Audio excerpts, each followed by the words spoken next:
What is up, guys? Welcome to episode 5 of Matt's Sandwiches. Today, we welcome Tyler Walby, a young entrepreneur who has already made waves in the business world.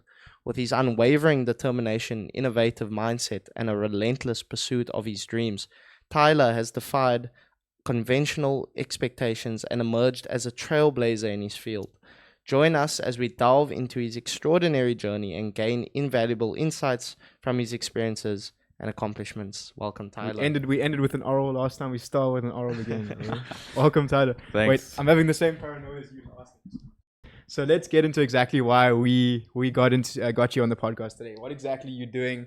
I think it's nice because we're going to draw kind of parallels between Stacy and Tyler today.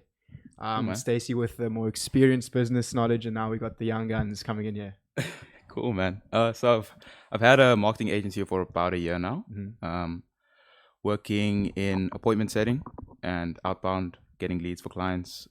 It's going quite well. I've recently started working for my cousin's agency, agency growth partner, which is going quite well. I'm really enjoying it and a lot of big things to come. So yeah, looking forward to the future. Yeah, nice. Yeah, I see you posting quite a lot on your Instagram. And just the first thing I want to go into now, especially with kind of the world we're living in today, your perception online. How are you using that to your advantage to kind of grow your business and obviously like leverage your position in the business world? Right. So a saying I like to say, perception equals reality. Okay. So if someone sees you online looking like you know something about a topic, you look like you're confident, you look like you, like if you have really good quality pictures of you with cool people just, that's social proof, man. So like once I realized I had like an Instagram account 2 years ago, I was trying to like message clients, looking at the responses, not that good. Then I started to like get my Instagram looking better. Had a few testimonials, which I think is key as well. Having like a really good Instagram, then going out messaging clients, you just look like you know what you're doing, man. Just having that, again, social proof, man. It's so key that I found. And again, so also I have this account called Home of Hustle. It has around 30K followers. Yeah. I've used that as well through my business. And again, a thing I like to use, like if you have an account with 30K message you, versus like an account with 100 followers, and they message you with the exact same offer, which person are you going to reply to? Yeah, I think it goes both ways as well. When you're getting, because obviously people hit you up through that Home of Hustle account, right? Right. And because I also have the Kaizen motivation account, and when I see people DMing me with 100 followers, I'm like, it's kind of you don't really want to answer that. But then you see people with 16,000 followers, and you see like again the social proof. It kind of just adds that layer of like, I want to work with this 100%. Person, or what is this person doing? You want to find out what the person is doing.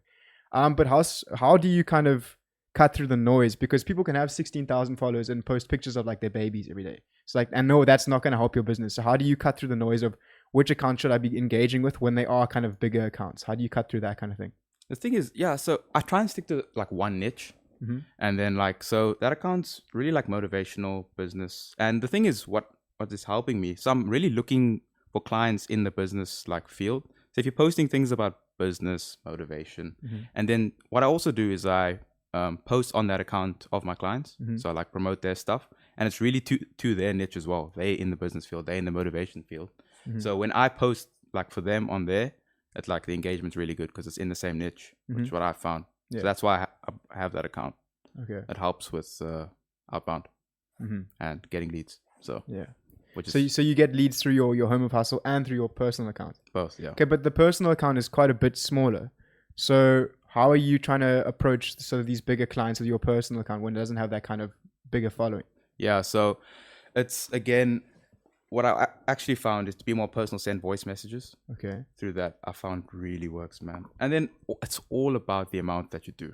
It's all about the volume is what I found. So Home of Hustle, I have someone else running that for me and with my account. So just I can get through like the double amount of volume.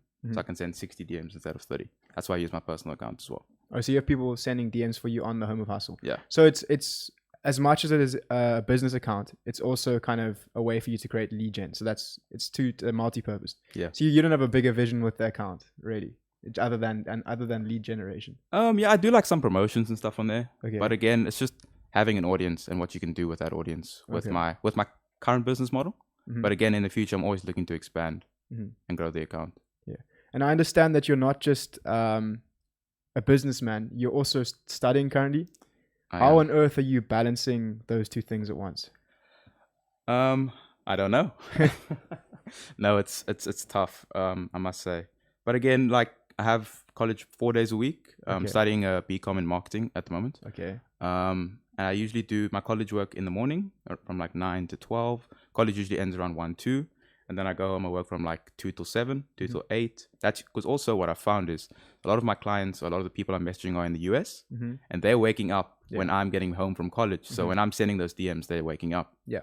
So it's actually, the time frame actually works perfectly for me when I work later at night on my stuff. Because I'm targeting people from the US. Okay. And how do you find it is trying to talk to those US clients? Because obviously their workday ends sometimes 11, 12 p.m. at night. And then you have to be up the next day to study again. So how are you kind of managing your sleep schedule, that kind of thing? You're not really managing it. Not really.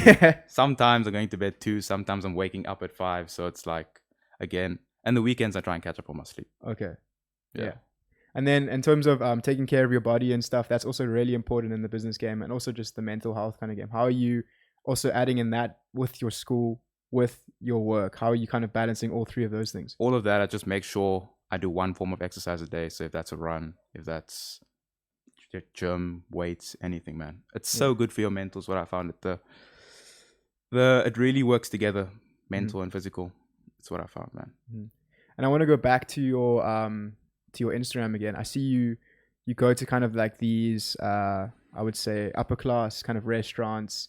You walk around sort of places where other wealthy people can often be found.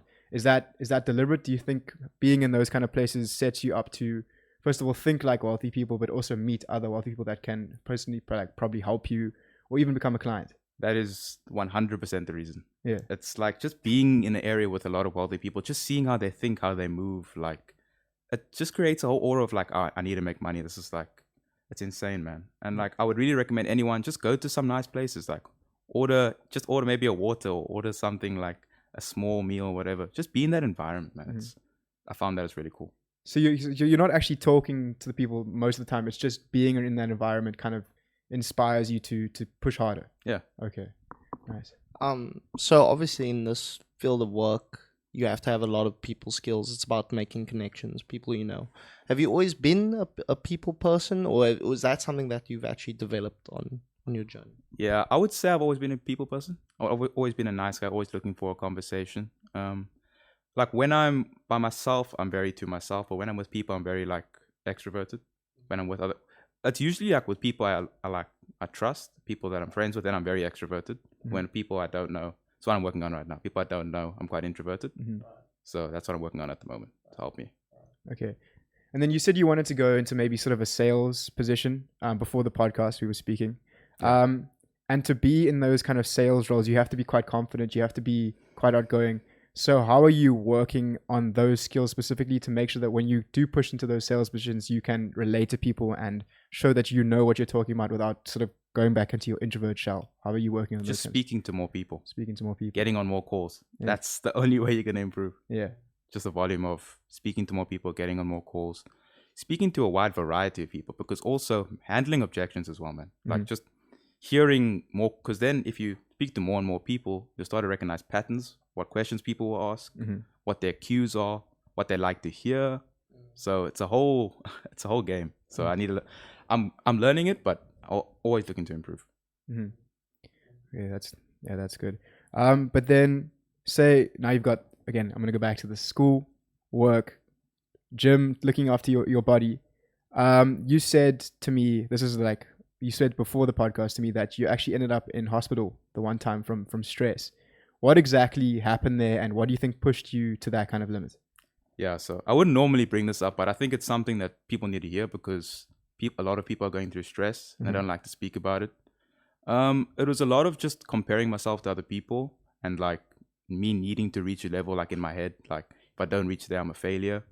And yeah, just putting myself in a position where I'm overthinking everything, like needing to check everything, really like, yo man, it was bad. And that like really messed with my stress levels. And then that affected when I was stressing, then I wasn't working out. And it like became a whole spiral effect. And then I had like these really bad chest pains. And my mom was like really stressed because she thought it was like hot because it was like right here. Luckily, it wasn't. It was just like some gastro thing. But yeah, we got that sorted. But then how I solved that was just not being in over my head, like trusting my abilities, and then also being around the right people and speaking about it, and like having people like encourage you, working with people that have the same goals. I found is really good for that. Yeah. Do you find that delegating tasks has also helped you? How do you find, do you like to do everything yourself? The thing is with delegating tasks is sometimes when you delegate tasks to people and you're like stressed that they won't do it right.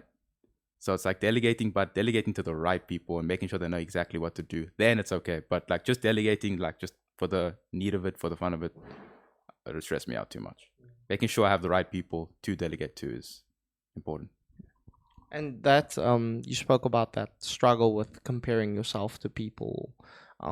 Where did that start for you? Was it like a high school thing, or I think I've always done that. always done it? Yeah, throughout my life. So I was speaking to Matthew before the podcast, and I was saying like my dad was like a big inspiration for me because we came from nothing, and he did so well for himself. So I just want to like make him proud. I'm always just trying to be better because I don't want to disappoint him, because he's like done. I went to a really good school. He gave me all of this like really good education, so I really don't want to disappoint him. That's a big motivator for me. Yeah. And in your head, what do you think making your dad proud is? What is that goal, that vision that you're aiming for? I don't even know, man. I don't even speak to him about it. It's just like, I know that he loves me so much and he's done so much for me, and just to like justify it in his head, like, oh, this was worth it. Like, I did all of this work. Now, gave my son all of this, and it was worth it. He really came through, and like, I'm so proud of him. That's all I want. But it can be hard though, having to justify yourself all the time, right? Because then you have those bad days, like the days where you maybe feel a bit lazy or you ill-disciplined, and then, like you say, you feel all that pressure on yourself. Right. Yeah, a lot of people struggle with that though. Like, we always feel like we have to prove that we're worthy of being appreciated, worthy of being loved. And it starts with your childhood and your connection with your parents and the relationship.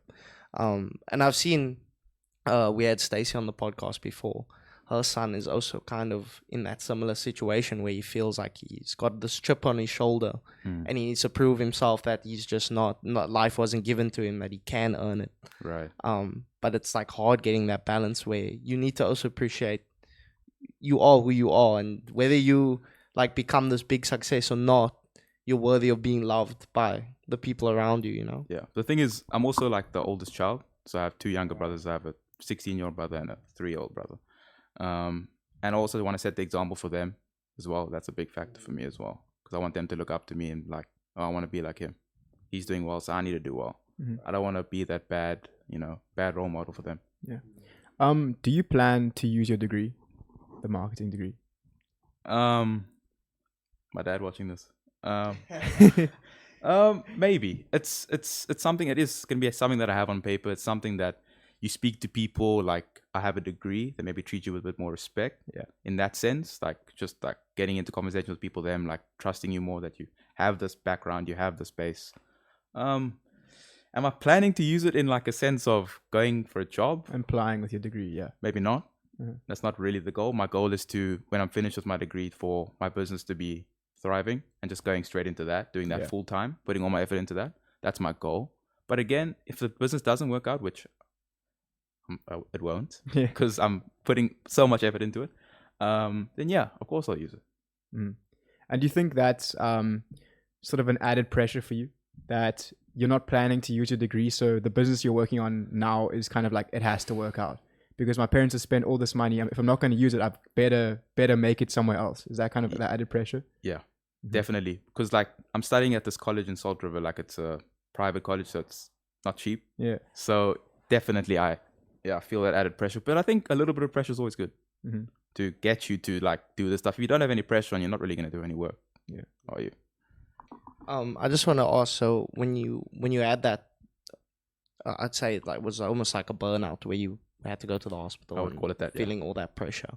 How has your mindset changed from before and now after that incident? Yeah, man. Just from that level of like not comparing myself to other people. I'm my own person, like you guys were saying. You're your own person.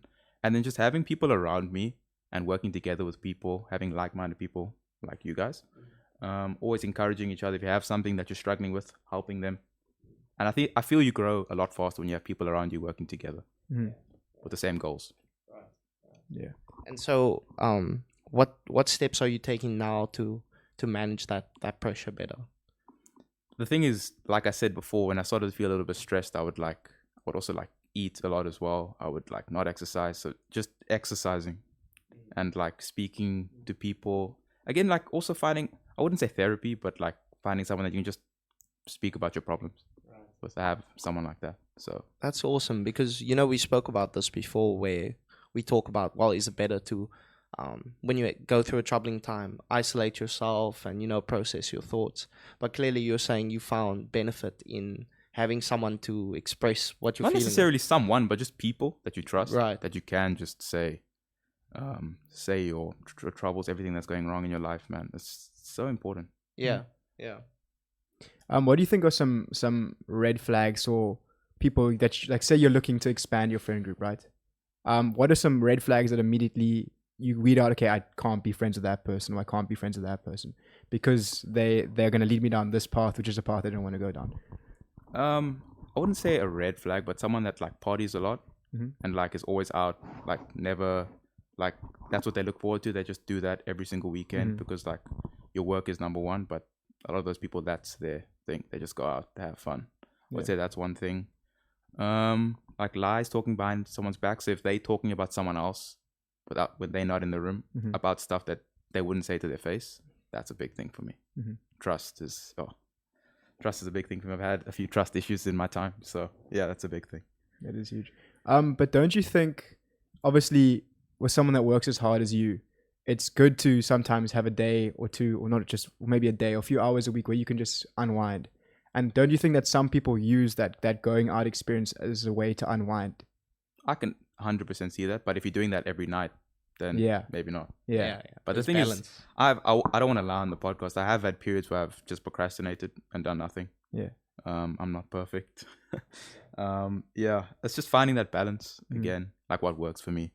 But I think the studying and the working is a lot of work. But again, like Sundays I don't work, so that's my day off. Yeah, I think that's smart. I've also started to do that now, where it's just like it's full on 6 days a week, and on Sunday it's a day off. But do you also find that you kind of towards the end of that Sunday you're kind of itching to get back to work? Yeah, like I'm looking at I'm sending outbound DMs, like let me reply, let me like message, but I need it. Sometimes I just cut it off. Like So what do you think is the goal, the long-term goal, then, in terms of how much you're going to work then? Because obviously in my mind I'm putting on all this work so that in a few years time I don't have to work as hard as this. So what is your goal in terms of long-term? How would you like your week to look when you're working? That's a great question. I haven't really gone into the thought because I'm so in the middle of like just trying to get stuff done. But yeah, again, like you said, delegating tasks. So essentially finding a team when like running with the business, finding a team that I trust and I know that can do the work really well, so that I can delegate the tasks and just manage them. That would be the key, because I do want to still manage people. I like managing a team. But yeah, maybe working like 3 or 4 hours a day, just like on managing the team, taking a few calls. That would be ideal. Maybe 5 days a week. Yeah. And then what? After those 3 or 4 hours, you go do what you want, something relaxing. Yeah, maybe just working on something that I'm passionate about, not necessarily money driven. Yeah. So.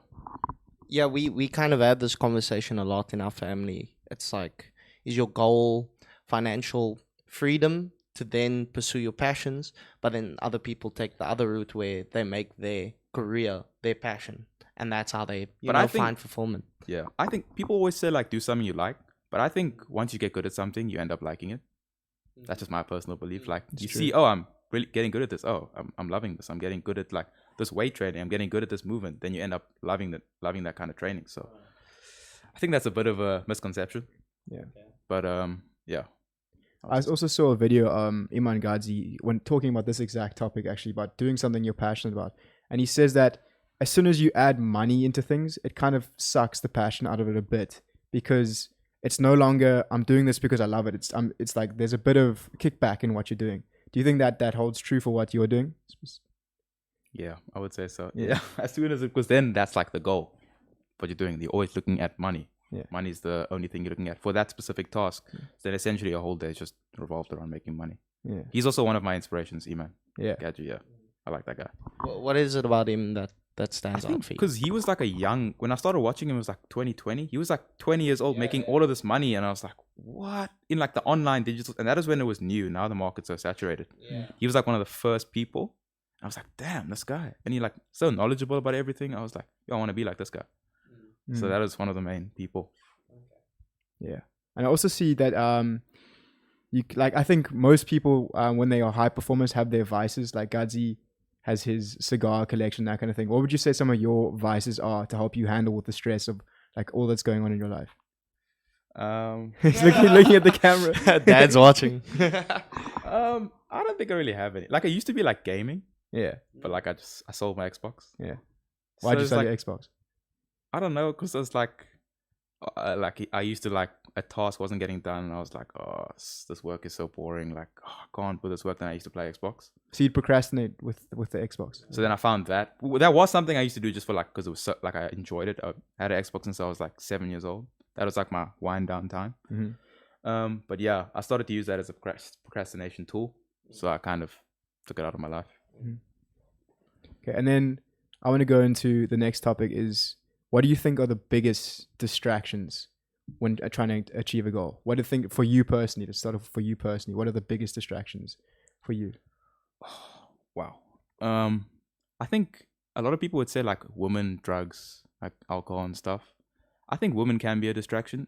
In the past, they have been a distraction for me. And like I've revolved my whole life around like, oh, like I really want to get with this girl or whatever. Like it was I was thinking about it all the time. But I found like if you revolve yourself around money and you're like successful, the women will just come. Yeah.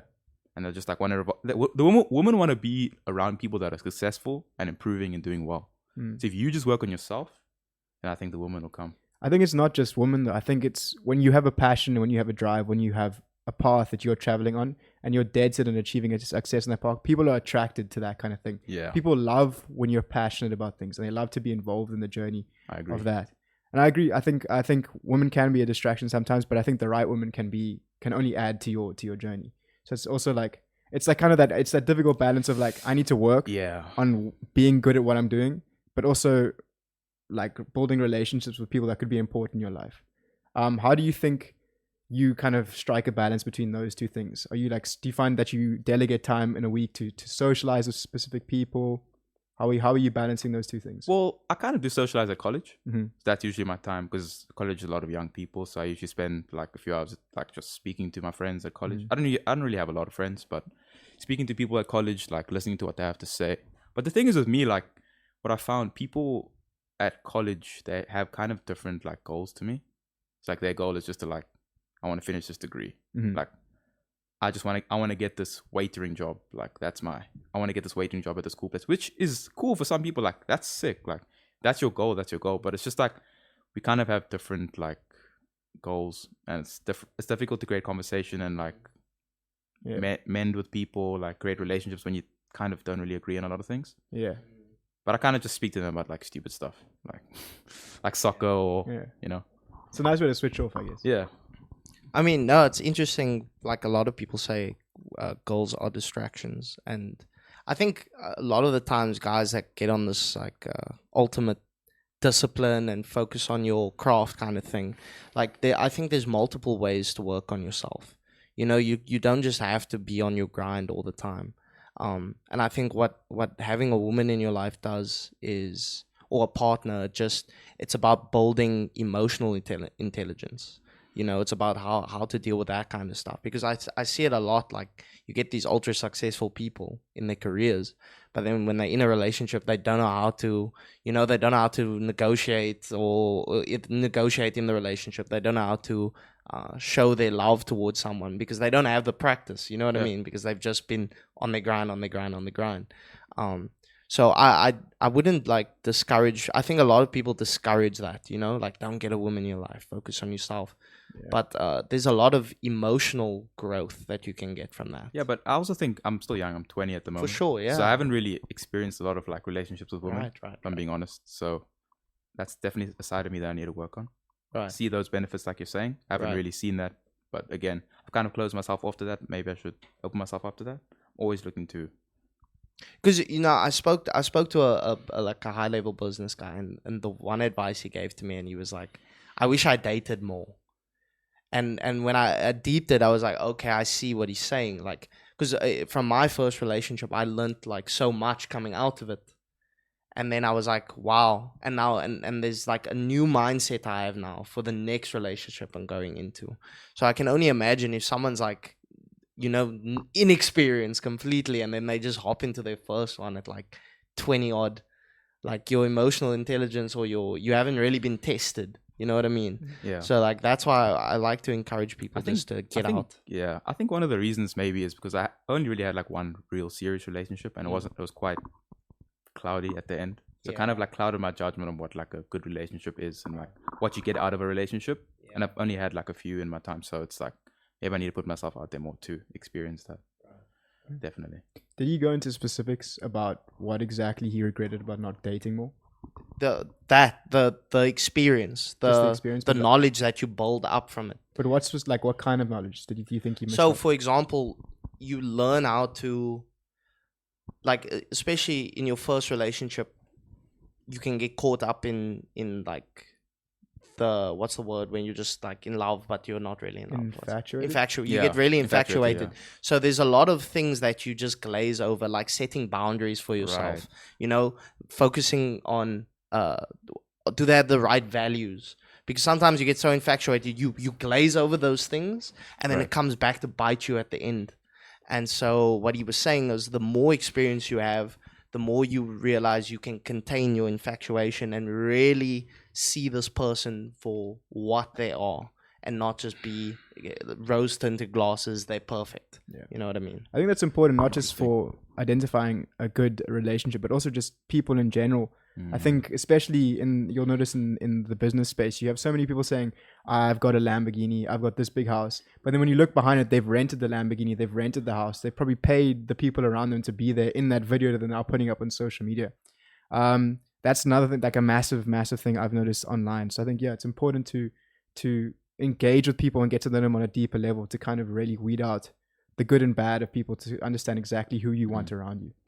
I want to go back to your business a bit, and I think, seeing as you're so young, but you've pushed so hard already, what are some of the biggest failures you've seen in your business so far? Yeah, I can think of one that stands out. So my first client that I had, we set out these like objectives, certain like quite a few fields I needed to meet, and like I met everything, but there's one thing I couldn't get right, and like this objective. So at the end of the 3 months, I didn't meet it, and he ended up not paying me anything for 3 months' work. Yeah, and didn't give me a testimonial, bad rep. Like, no, for one small like thing that I didn't do. It was like needed to hit like a KPI of like 100, and I got like 97.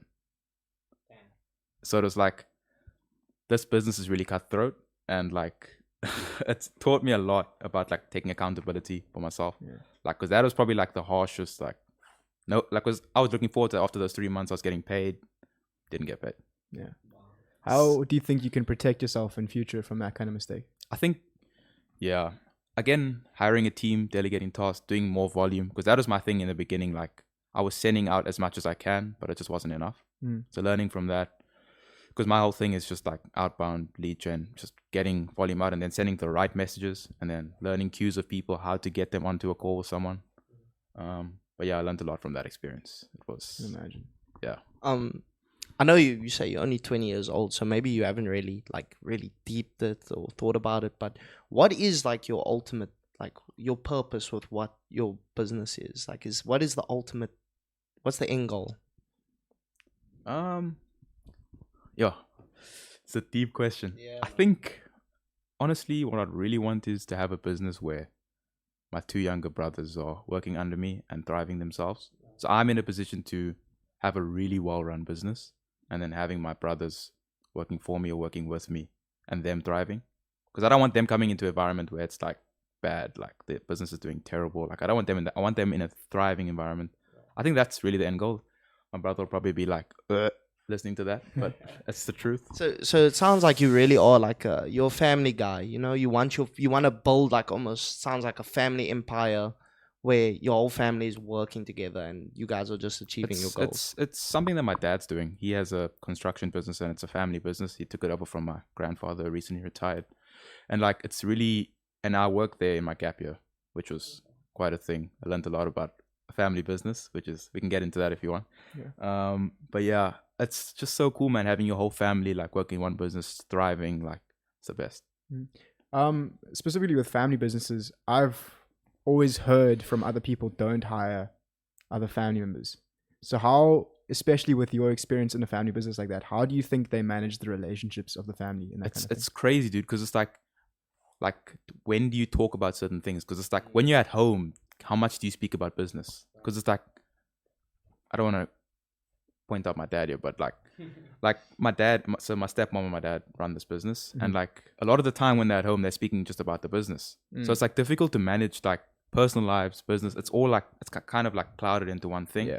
And also what I found is working at a family business, like they're the hardest on you. Like if you're in their family, like they're not treating you like lightly. They're like harder on you because you're like part of them, like you're a version of them. So they want you to do well. They want you to be better than them. They want you to succeed. So what do you think are your biggest takeaways from that gap year working under your dad? I worked 6 months for my dad, and then I worked for a UK marketing agency. Okay. But that whole year was just like, because frankly, my marks weren't good enough to get into the schools in like 2021, because I matriculated in 2020. So frankly, my marks weren't good enough to get into like the best universities. So I took that gap year just to like, but also I wasn't sure what I wanted to do. And what I found speaking to people that started in 2021, they hated it. They just went straight into study. They didn't think about it like, oh, I want to do a BCom. I want to go into engineering because it's lucrative or whatever. And they hated it. They didn't put thought into it. They didn't figure out what they're good at. And what I found in that gap year, you find what you're good at. You find what you enjoy doing.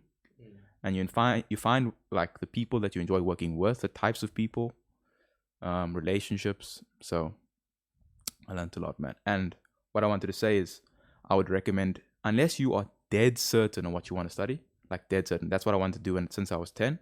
And you've done the research, you've spoken to people. That's also an important thing. You speak to people in the sphere you're going into, which I found is really important. Take a gap year. I would recommend that to anyone. Just think about, a lot of parents would be like, no, you need to study, get it done. Take the gap year. Trust me, it'll be for the best. But also don't do nothing in your gap year. Yeah. Yes. Work. And your parents, they didn't really put that pressure on you to go straight into studying. They kind of did. They kind of did. But like I said, I didn't really get into any, like the universities I applied to, being honest. So that year my dad was like, I think we finished December 2020, and then January was like, okay, you're starting to work with us. If you're not studying, you're starting to work with us. Like, no question. You're not sitting at home doing nothing with your life. You're working for us. I didn't even have a choice. I just had to do it. Would you say getting paid minimum wage as well, by the way? Yeah. I mean, we would have started somewhere. So yeah. They're not going to put you up in the CEO position first up. I'm just saying, you guys would be surprised how low minimum wage is when you're trying to like go out and like, I spent my whole week on like one night out. That's crazy. Yeah. That always hurts. Say when you buy like a Fanta or something from the bar, like that was 2 hours of my time right there. It's great. So, literally.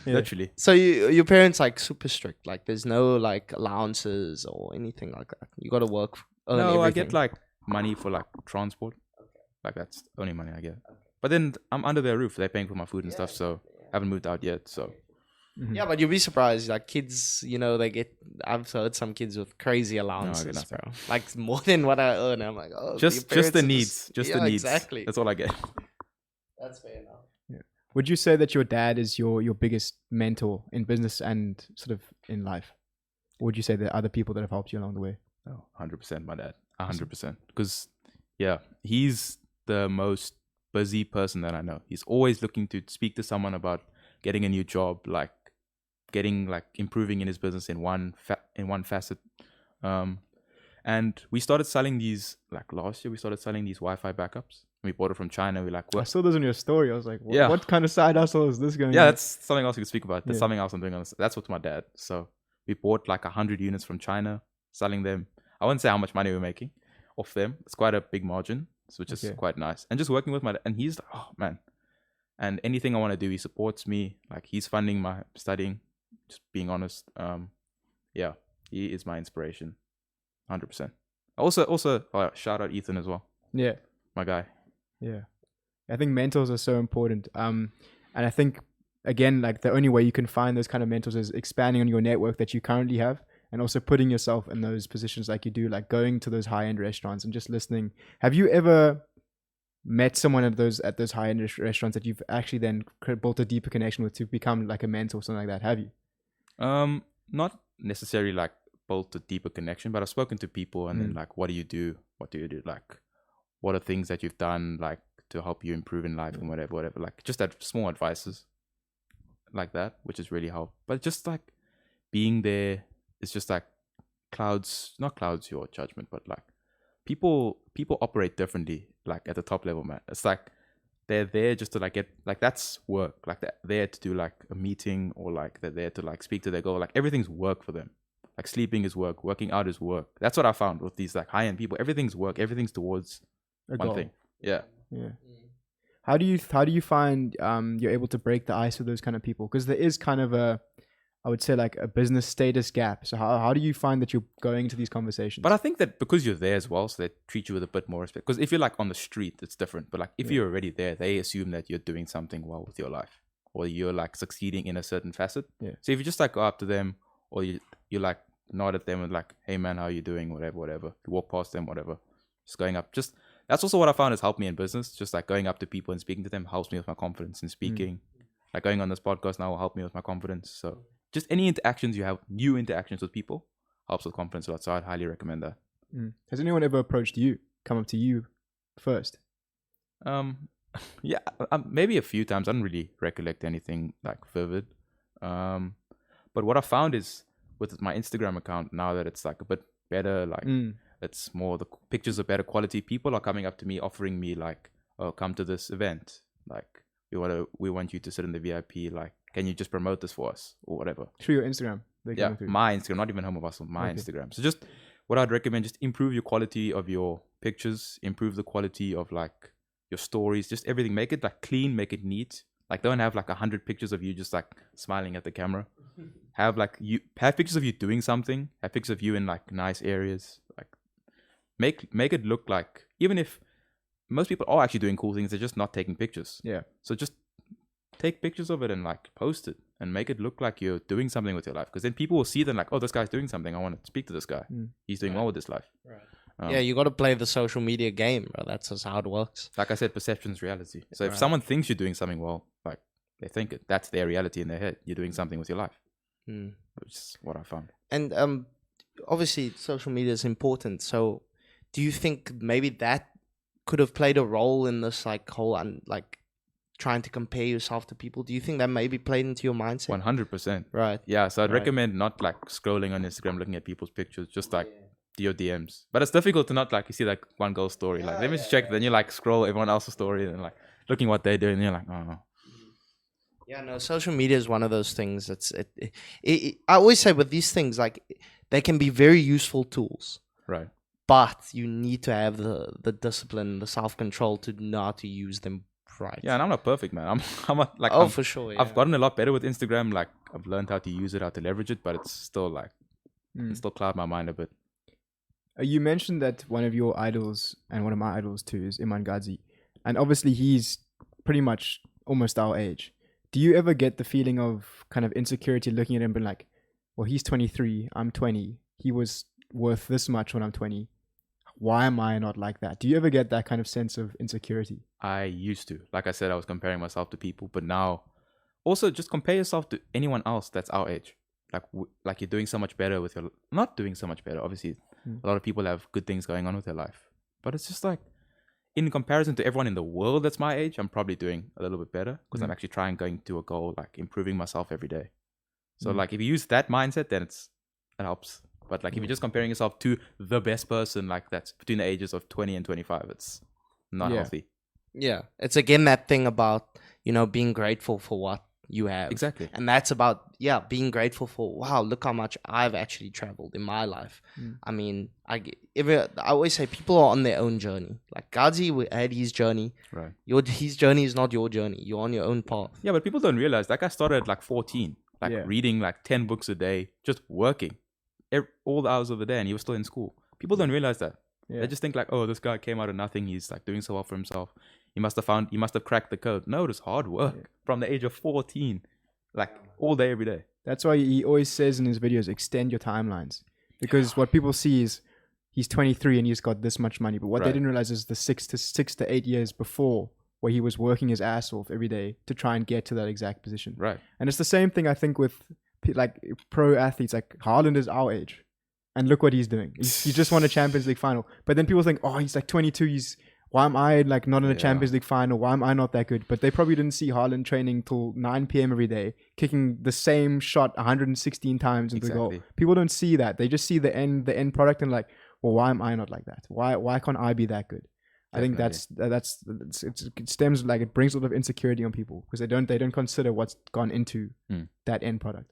And we kind of, I don't know if we got it in the last podcast, but we kind of touched on this. Like a lot of people just like see people and they say, oh, it's just their talent, you know, like Gadzi's just really talented. Like I'm not that talented. So obviously I'm not, and it's not that. It's like, again, we're only seeing the end product. Right. It's not just talent. It's hard work. It's the discipline. It's the doing the same thing every single day. That's what gets you to that end goal. It's the same with fitness though. Yeah, exactly. Every day you'll get to your goal, but like just gymming sometimes, just gymming once a week, once every 2, you're not going to get the results. Exactly.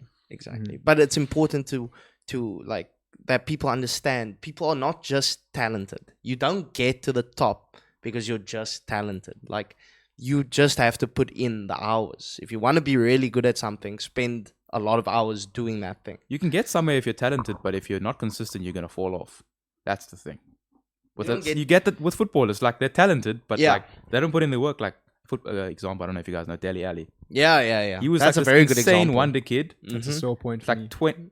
Yeah, as a Tottenham fan, yeah. That's tough. That is tough. That's tough. But he was like this insane baller at like 19, 20. This guy's gonna be the next whoever. Like he was insane. Like even I have to admit, as a United fan, he was insane. And like now he's like 27 and he's like struggling to play for like Besiktas. The clubs don't want him anymore. Like how does that even make any sense? How could you be on this such high trajectory and now you're like at the age of 20 it's supposed to be getting better, but now you're like 10 times worse in your prime when you're 27? That makes no sense, but that's the hard work factor. And it applies to business, applies to anything. You can't be complacent. There are people hungrier than you were all the time. There's someone all the hungrier than time, you. and they're coming for your position. So there's no time to be complacent. You got to be improving your craft all the time. Right. That's just how it works. Do you 100%. ever, because you've been doing and working on your business for a while now, do you ever, because you built your skills to a point where you're becoming good at what you do. Do you ever kind of get an imposter syndrome where you're like, well, this is so easy for me. Why would anyone ever trust me to buy this certain service? Do you ever get that kind of feeling? Yeah, I would say so. But again, like I'm a year in, so I'm not at that point where I'm getting imposter syndrome. Like this is so easy for me. I feel like I'm getting better and I feel like I'm improving. I think if you're having that syndrome, maybe like hand your stuff off to other people. Just like, okay, I can just manage them now. They can do all the work. But no, I wouldn't say so. Not yet, at least. Yeah, because I think that's something I've been struggling with recently. It's just like clients are asking me for certain jobs to be done, and it's so easy for me. I just don't see the value in what they're asking for. But then they come back to me with the feedback like, "This is amazing. This is so good. This is helping us so much." But when I'm making it, it's just like, it don't seem like you're like, it doesn't feel like I'm value. giving value because it's like it's easy for Second me. nature. Yeah. Right. So yeah, I think that's maybe something to look out for. Yeah, I'm not on your level yet, unfortunately. I'm not that far. I'm also like you, only like a year and a half in. The thing is, it's like putting stuff into perspective. Like you were telling me before we were doing, you were talking about masterminds or something, and you were saying like, I was saying, I don't think we're qualified to do that. But then you told me it's like not everyone has the knowledge that we have, and we shouldn't take that for granted. Yeah. You like don't take for granted that, I can do all the stuff that these companies ask me, I can do it so easily. It's like a lot of people your age can't do it at all. Yeah. So it's just putting things in perspective. Right. Speaking of masterminds, what do you think of the online course culture that's going around nowadays? Because it's a particular bitter point. I can see your reaction. I have the same reaction when I see those things. That's why I'm so hesitant to put out a course, because it's like I know all these course people. I've seen what they do. What is your opinion on the online course The thing culture? is, there are really good courses out there, Yeah. but the market is so saturated now. You don't know which ones are good. Yeah. So it's a lot about, like, again, social proof. What are the results of the people in these courses? Not like, oh, we offer this and this, we guarantee this and this. No. Who are the people that are taking these courses? What have they achieved? What have they learned from the course? And what can I take from that? Because a lot of these people put out like fake testimonials. I don't want to like bait these guys up, but they put on like fake. Oh, this guy achieved this. You can pay someone on Fiverr to give you a testimonial. Yeah, they'll tell you like, you're a fake best business in the world. You got so many clients, and people pay like $5,000 for this course, and it's like what is this? It's just a Discord server. Like, yeah, they're giving me a lot of it. They're giving me advice that I can find on YouTube. That's the thing that I found. Just like some advice on like business, some advice on like mindset training. Like, pay like $3,000 for this mindset training. We can literally watch like a guy on YouTube. Yeah. One of the most ridiculous justifications I've heard for a course's price was that, no, I have to make it a higher price, otherwise I'm going to attract people that like would pay less, and those people are like of lower value. And I was like, you charge $2,000 for a course because it's worth $2,000. You don't charge $2,000 for a course because you want to attract the right people into your course. It's just like people are and then another justification they have is like, oh, you don't want to like improve yourself, you don't want to buy this course because you don't want to step up to like the next level. They almost like brainwash, and it's dangerous for 17-18-year-olds because they'll believe that stuff. But the thing is, what I found, people are like putting the prices higher and higher, because if you make a really high price, people will assume that this course is amazing. So then if you make it like a $10,000 course, like, oh, this course is $10,000, they're offering this and this is what I want, this is expensive, so it must be good. Yeah, that's I think that's also what it's a marketing tactic of luxury brands. Like, why is Louis Vuitton so expensive? Because it has to be good. It's Louis Vuitton. It's worth this much. It's incredible what people do to kind of brainwash you into buying their products. Like the other day, I was thinking about it. Do you find that some people, when they have a Samsung, people kind of look at like, oh, you have a Samsung, like that's a low, like that's like not even a good phone. There's nothing wrong with a Samsung phone. Like I like to say, it's a red flag if they have a Samsung. Yeah, it's a red flag. But if you actually look at the Samsung phone, it's a top class piece of technology. Yeah. But iPhone have brainwashed us into thinking that like Samsung is lesser. If you have a Samsung, you're not part of like a cooler kind of community that the iPhone people are part of. It's because it's an American product and a Japanese product. It's that simple. It's like they won't respect it's American propaganda working its way throughout the world. It's just, that's how they do it. Because everyone's looking at America. What are those people doing? All of these people in America, they have iPhones, so it must be cool. It must be the best brand. Because all of these top people in America have it. America are really good at that. They are a marketing country themselves. Like, that's just what they do. They convince you that they're the best, that everything that comes out of America is the greatest. Right. And then in reality, like when you're outside of it, because people in America believe that. Hey? Like, they live in that bubble, and then they think like, oh, it's the best. Everything in here is the best. And you come out of the world and you live in South Africa or you live in Japan, anywhere else in the world, and you look at it like, wow, what are they on about? Even like with American sports, I found like it's insane. Because like, think about this, like in a football game or a soccer game, however you like it, there's only one break, 45 minutes, 15-minute break. They put like ads or whatever. In a basketball game, there's break, 2 minutes later, break, 2 minutes later, break. Then like one quarter ends, then halftime, then break.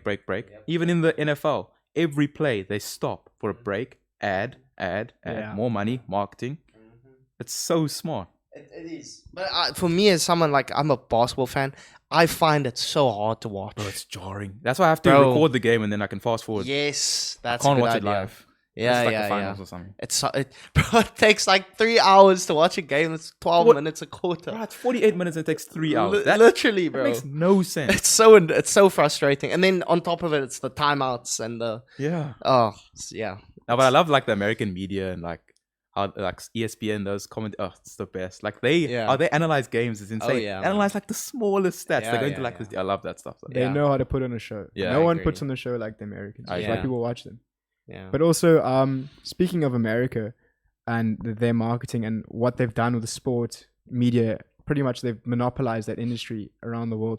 But do you think that Saudi Arabia are starting to put up a fight against? I was just gonna mention this now. Yeah, the Saudi money is strong, eh? I think they're gonna flop, but we'll get to that just later. I think their plan is not good. It depends how consistent they're gonna be with this investment and like what their plans are to make. The reason why the biggest players aren't going to go there because they don't have a Champions League. They don't have the Champions League. But I heard, just a rumor, I heard that they're trying to get into the Champions League. The Qatar teams. They have the money if they pay the right person. Because they're obviously not in Europe. But like there's countries like in weird parts of Europe, like Russia is like kind of part of Asia. Like that would cause a stir amongst the because the European in the clubs Champions will be League, pissed. they're paying 10 times more. Right. The best players are all going there. Why would you not go there? Right. That makes isn't there like no tax there or something? I don't know. I might be wrong. Tax-free. Then it's like 20 times more money. Yeah, it's insane. If they do that, then I think they can last. It could, but that could collapse. Like European clubs will not be happy with that. That's basically a super league in itself. That will collapse the hierarchy of football. But it's not just football as well. It's golf, football. It's everything. UFC, isn't WrestleMania there as well? WWE. Yeah. They're buying everything. They got like Ronaldo to come like on the one WWE show. They wanted like Ronaldo to come on. Yeah. Mad. I was like, what? Ronaldo and WWE. Like that's why they wanted him there because he's like the most famous person. So they can just have events and then just get him to go there and like market it for them. They pan across the crowd. Oh, there's Ronaldo at our That's event. crazy. And you know, like all the teams, I don't know if this is true, like all the Saudi teams are owned by like the government or like one person and they just like spend like a third of the money on this team, a third on that. And I was like, what? And who do you even want to win? Like, what? How does that even make any sense? I mean, you're right about it. They have to be because China did this. China tried to do it. Right. The president. Failed It was that president. I think I don't know if the president changed at the time, but that president at the time was very invested in it, and then they weren't happy about putting all their money into sports, and then it kind of just collapsed. But look what the Indians did with the cricket, though. The Super League. Right. They put all their money in. All the best players play there. Right. So it model could work. Cricket is a bit easier than football because Europe has that prestige. If you play in Europe, that's the place. But you're right. Oh, if they could get Saudi into the Champions League, that changes everything. Wow, that's scary. But look at back in the day, the biggest clubs were like Brazilian clubs. Right. Yeah. Now it became European. So what's to say it can be Saudi Arabia? Yeah. True. I think it'll flop because why do you think it'll flop? Because they're pouring all this money into these players, and how they're going to make the money back on that investment in such a short, because they need their money back soon. At the moment, I'm telling you, they're probably out of pocket at the moment. They probably are in but those guys are trillionaires though, because they don't put their money on like Forbes and stuff. There's no sheikhs on Forbes, like the biggest sheikhs. So, The craziest story I heard about Saudi Arabian money is one of the guys I know. I play sport with. He said that he went to Saudi Arabia for one of his clients, and he walked into this like multi-story building, and there was just an empty marble floor. And he asked him like, "So what's this building floor?" He's like, "No, we just wanted it, so we bought it." There's nothing in the building. They just wanted the building, so they bought it. Damn. And I was like, "Oh, maybe it's a tax write-off." No, because they don't have tax. Yeah. So they just that's the thing. They just bought a building. Yeah, they've got stupid money. No, he said he saw some of their bank statements, and he said he's never seen that many. Like it's more than a trillion. Yeah, like if they offered you like to come and work there, like 5 times more money, no tax. You're gonna take it. Bro, you're gonna take it. Like let's be honest, like you're gonna take it. And what also is it's an important factor is a lot of these guys moving over there are all Muslim players. They want to live in a country that's it's ingrained in their culture and their religion. And so you're gonna say, and people are not really talking about this a lot, but the Muslim religion itself is growing really fast. Yeah. People are saying it's gonna overtake Christianity at some point. So, wow, it's gonna be very interesting. Why do you to think see what that is? happens? Well, I was watching a podcast, or whatever podcast, and Jay Waller was saying that Andrew Tate was saying that the reason people are going towards Islam is because Christianity is losing some of its values and it's, being less strict, and therefore people are going. I kind of agree with that. Islam. I am Christian, but like, because it is like people are like shaming Jesus, like like it's just okay, and like, bro, if you think of shaming like anything with a Muslim religion, bro, you're gonna die. Like, let's be honest. No, and they'll when you say that, they'll kill you on social media, right? Like you make a joke. No, you get like death threats, like straight. What really annoys me, because I'm a Christian as well, and it frustrates me because I see them, like, you make a joke about Islam person and you link it to terrorism. Boom, people go at you and they're like, you're cancelled. You can't do anything again. But you call a priest a pedophile and everyone's like, yeah, they probably are, and they just go with that. What if the claim is valid though? What if he actually is? No, I'm sure But they it's are. no, but it's saying like a stereotype. like just playing on the stereotype. There's no validity to the claim. Exactly. Okay. That's what I'm saying. It's like, playing on a stereotype, or a Muslim person is a terrorist, and then you say, oh yeah, a priest in a church is a pedophile. People are fine with that, but you call a Muslim person a terrorist, the whole world attacks you. And I'm not saying it's, both of them are wrong, but there's clearly a more leniency for the Christian stereotyping than there is for the Also, for the because Muslim like Christian, there's so stereotyping. many like denominations, like different values. So there's not all like in one. Islam is like Yes. one Yes. core values. Right. So it's like There's not like one church that has the same. exactly. It's that's always going to be the problem with Christianity. But yeah, I think the hypocrisy is a bit annoying. So you say you have a faith. Do you think that's helped you at all in your business and sort of guiding your values and your work ethic and sticking to who you are as a person? Do you think that's helped you in your business at all? Yeah. Having that sort of normative value. I think I've become more religious since I've started a business because it's like, just like, even just praying at night, man. It's just like clears the mind, and like in the morning, I don't meditate. People say they meditate. I don't meditate, but like just praying and just like being thankful for stuff, and just like it helps so much. And just ask for like help during the day. Ask that I'll do my work in the morning. Ask that I'll be efficient in my day. Ask that I will feel good like mentally. It's just like feels like I'm just speaking to someone. Like Right. And you say you don't meditate. I do want to start though. You do want to start. Yeah. Do you think that there comes a point where things like meditation, journaling, planning your day, do you think it's kind of like, I call it productivity masturbation, where you're just doing the things for the sake of like, this is going to make me more productive instead of actually getting on with your work? Yeah. Do you think that it can reach a point like that? Because I've done things like, oh, this needs to be neat, this needs to be like in this order, so my whole week is, but then I end up spending like 3 hours on like making an order. Yeah. Like actually I don't really like use that order that much. I kind of like go off it. So yeah, I agree. I also think it gives you more room for excuses, like, well, I don't have to work today because I didn't journal today. Like I can't work unless I journal. I can't be fully productive unless I meditate for 2 hours, something like that. Yeah. I think that's also like another issue that this kind of self-improvement space can. But I definitely think gymming is like something you can say that for. Yeah. Like you need to do that. But that's almost scientific. Exercising. It's almost scientific because there's chemical reactions that happen in your brain when you gym and when you work out that force you to have a better day overall. I would also say like I like intermittent. I like only eat it like one. That helps a lot with focus. And like I've never since like grade 11, before every single exam, I don't eat. It helps with focus. Whether it's a morning or afternoon exam. Either or. Either. Okay. So then if it's like a 3 o'clock exam, then maybe eat something small. But I don't like having a full stomach because then I feel tired. So I like eating a lot at night. Yes. Did you watch Huberman talk about this? Kind of. Andrew Huberman. Yeah, I know that guy. Yeah. He says something about when your body is like starving, or not starving, but like primal instincts. Yes, you go back into you're at your ultimate alertness, and that helps you with. If you think about it, like if people back in the day, like hunter gatherer times, like they were looking for food. They were like at their most because they needed, like they were hungry. Their senses were like, because like you can like, oh, I can smell water. There's like food. Like I can smell the food over there. I need to get this done. Their senses are heightened, and that's how we've like evolution. Just like that's how we are now. Yeah. But people don't utilize it. Right. No, I also find like eating after 1, it helps. Yeah, and then you get all your work done early, and then that eating is like almost. But the thing is, if you eat at like 7 in the morning, then you feel hungry at 10. Then you eat at like 1 again. You eat at like 4. You end up like eating a lot more. Yes, true. If you're trying to lose weight, then yeah, that's eating more than you really need to. Exactly. Yeah. Also builds discipline to not give in to that hunger in the morning, I think. Exactly.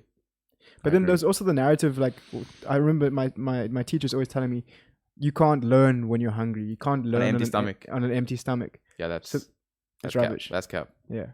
No. I agree. I think that's overemphasized. Yeah. That like, oh, you need to eat before. I think there's like a line. There's like times where I don't need to eat, but then when I feel like, when you. But I think like some teachers are saying like, because these people don't eat like the poor community, they don't eat like the whole of the previous day, so they need to eat something because they're like really like. Right. Then that makes sense. That's justified. Yes.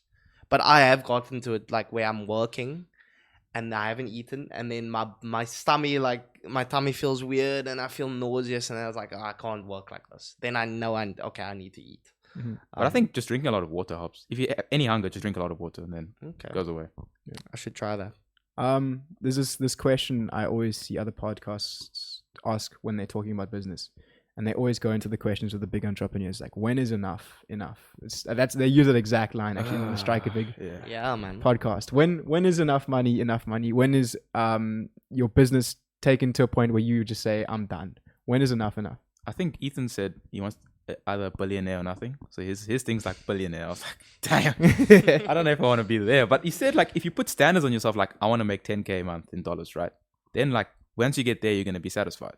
So maybe, I don't want to put a number on it, but I think security for my family for the next, like, maybe 2 generations, maybe. That's like that's what you want to get to. Yeah. It's like my kids, like, I don't have to worry about money for them. But also, when we spoke about this as well, when you're an ambitious person and you say, okay, I want $10,000 a month. Once you hit that $10,000, what you often find is like, well, I need more now. Because you get there and you're like, well, I still have more in the tank. I can push harder. I can keep going. So do you think you're able to fight that kind of urge when you get to that stage where you're just like, oh, I have enough money for the next 2 generations? Yeah. How are you going to be able to switch off? Yeah, I don't know, man. We'll have to see when I get there. But yeah, I think just talking to people that have done it and they have gone through, like, they've made 10K, made it to 20, made it to 50, what their mindset was and what their mindset is now and what their goals are. Because then I can see the path for me going forward. Okay. In a sense. Well, this is why I always, like, I make the argument that your goal can't be a financial threshold. I don't think it can be your goal. I think you need to have a purpose that transcends that. Because that means there's always something to work towards. Right? Because I always think if your goal is just some kind of financial threshold and you get there when you're about, say, 45, right? Then what do you do after that? Play golf. And that's where you find, like, people, they can become depressed or they go through a midlife crisis because they're like... Yeah, like when their kids leave the house, they have nothing to do. Exactly. I think that's why my dad had another child.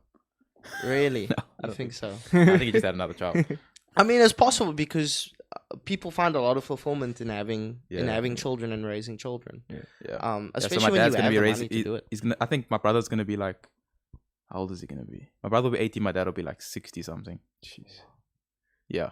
And the raising doesn't stop there. He's still university to go. But I think he likes that though. He likes seeing the growth. So he's like, oh, Tyler, I don't see you enough. You have a 3-year-old child. Just relax.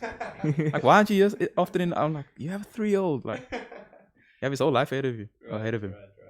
Well, what do you think about that? What do you think about not having a goal as your financial threshold? I agree. Like I said, I didn't say like 2 generations. It's just like, I feel in myself that I'll be secure. So security can be a goal. Like, I feel secure. I think that's just key for me. But again, my goal is just to, like, have pride from people that I care most about. Like, they're proud of me. That's a big goal of mine. But I think you also touched on it earlier. You're very family orientated. So I think your purpose will always be to provide for your family. So that is a never ending purpose for you because you'll always have family to support. I'm assuming you'll want to have a family of your own one day that you'll have to support. So it's going to be that never ending process for you, which is, I think, a good 100%. Purpose to have. I agree. And that's something that, transcends yourself. You know, I always talk about, like, your goal can't be, it can't be for I don't think it can be for external reassurance and validation. I think it needs to come within you. It needs to be like, I want to do this because not for anyone else, for me, because I want to achieve this. No, but I think if you get like validation from someone else, you're doing it for yourself because you're getting that validation from other people to make yourself feel better. Selfish. But then it asks, why do you need that validation then? Because like I said earlier, it's just like, I don't want everything that my dad did to go to nothing, like all of his hard work to go to nothing. Because then it's like, why did he do all of that for? Because he did it to make his kids have a good life, to make his kids like do well. So I don't want to make that his whole life like work just like go to nothing essentially. But I don't want to be like, I'm not in the mind of your dad here, but when I speak to people, especially parents, they always say like they don't want that pressure on you. Like, you know what I mean? They don't want to think like you have to prove yourself to me. You know, they just want you to be happy and live your best life. And they don't expect that you need to now prove yourself. Like, I don't tell my dad this. Like, this is like the first time I probably hear this. Yeah. But like, I think he knows. Right. But what I'm saying is, I don't think he would want that pressure on you, I know that what you mean. need to prove yourself to him. Because I know what you I can guarantee you can waste it all and he'll still love you. You know what I mean? He'll still be there for you. Yeah, and I've He'll done still things in care the for you. past that he was like, "What are you doing?" But I still love you. So it's like, yeah. So that, and I think like that's just something I want to get across. Like, you don't need to prove yourself to anyone, man. Like, you're good enough just how you are now. You're good enough. I appreciate that. And that's why, yeah, man. And that's why, like, I think don't get bogged down in like having to prove yourself to people. Prove yourself to yourself. Just find the passion and say, I want to go as far as I can in that. Not for anyone else, not for external validation, for me. That's just how I see it. I mean, I appreciate that perspective. Yeah, definitely. In whatever form it comes as well. Like Joe Rogan says, some people get happy just by eating granola in the morning and going out. That's what I'm saying. Yeah. Right. That's them. That's what makes them happy. Yeah, like watching Man United win the game is sometimes like we're losing. It makes your mood better. It must be nice. But the thing is, when they lose, like my whole week's ruined. So yeah, dude. That's a problem, and especially when it's on a. So I'm so jealous of my brother because he supports City. Oh my word! Like every week. Your brother supports City. No, man. Think about my week every single week, man. Yeah, Tottenham's a bit worse. When did he start supporting City? I want to know that. My brother's 16. When do you think? Okay. Aguero. He's one of them. One of them. You'll say I'm not a glory sport. Yes, he is. Of course, if you're a City supporter, guaranteed. But the thing is, I'm not a glory supporter now because I've been supporting United since like 2010. We won like a league then. Yeah. And since then, zero. Like we just won a league cup. First time we won a trophy in 6 years. Yep. Bro, City wins a trophy every year. He's like, oh, my brother's like, oh, you won the Premier League. Okay. Bro, I would be like ecstatic. He's like, oh yeah, we just won another league. It's normal. I expected that. Bro, like what? Man. This guy's gone through no hardships in his life. Yeah, exactly. So spoiled. Can't wait till Pep leaves. Builds your character. Exactly. You only know how valuable it is once you stop. But now I'm scared my youngest brother's going to support City. I can't have that. Dude, that's what's happening now. That's what I'm saying. It's the next generation. Yeah. The power of success, Sam. The power of oil money. Yeah, but if United get bought by Qatar, then we can't I'll really take say that anything. oil money. Oil me up, bro. Take that You'll oil support money. United. Of course. Bro. Okay. And I've seen the good days, bro. Me and my brother started watching in 2008, 2007 when we were winning everything. Yeah. And now it's like, it's bleak. Basically, you've experienced both now, so you have like a perspective. Exactly. Which is good. But it's gonna make I know the good days are so coming. much better. When the good days come, ooh, I agree. It's gonna be sweet. You can't have good days, really good days without really tough days. Exactly. That's with anything. That's a life lesson. That's with anything. Exactly. I think on that United rant, I'm gonna end this episode. Okay. You fanboys. We spoke too much about football, so we gotta end That's fitting. And I can't say anything. Yeah, I don't like speaking about it. I'm like a really big football fanatic, but I don't really want people to know that. But now they know. Yeah. It is what it is, man. Yeah. The world is it's the world's game, man. It's the biggest game in the world. Ethan will call me a brokey after I said that. I saw that on his story. He says you guys support your teams like you play for them. Like Ethan will watch it, he'll say brokey. Just watch. What is he like? What team does he support? Yeah, what is he? He doesn't watch sport. He's not a sports guy. He's an Arsenal fan, but he doesn't watch sport. Okay. I see. He watched like UFC or maybe boxing or something once or whatever. People don't know about the passion, man. When you have a passion for something, it's like almost like a religion. Yeah, he wasn't like he was a fan, but he wasn't like a fan, like a fanatic like I am. Yeah. But now business is more important to me, but this is still a big part of my life. But it's like, but it's not. It's good. It's good not to just have business consume every can't be your whole life, part of your life. Yeah, there's got to be ways you got to switch off. Like, how can you possibly think about business when United are down 2-0 to Tottenham Hotspur? Yeah, no, like, how can you think about that? Yeah, because in September I'm going to the UK. I plan like this big trip. Really? So it's like my goal was to watch a United game live. And now this week, there's 10 days or 12 days that I'm going. Yeah. So the fixtures come out now, and both the weekends are home games at Old Trafford against bad teams. So you're probably gonna win. Cheap tickets as well. Come on. Yeah. I think it's Brentford and Crystal Palace. Those are the 2 weekends that I'm going. Come on, bro. I might watch both. That Europa League playoffs awesome. Gonna be saucy, bro. Yeah. That would be awesome. Maybe even a Champions League game because it's in September. That's when it starts. That'd be Champions League night. That'd be hype. Whoa. Bro, at Old Trafford, legendary stuff. I'm cutting you off, man. This has been episode 5. Thank you so much for coming on, Tyler. It's been good. I think we got a lot of insight on business, handling stress, balancing university, Man United, unfortunately. But yeah, I really enjoyed it. So thank you for coming on. Thank you very much for having me. Appreciate it. Enjoyed it. Thank you guys. Thank you guys. Peace.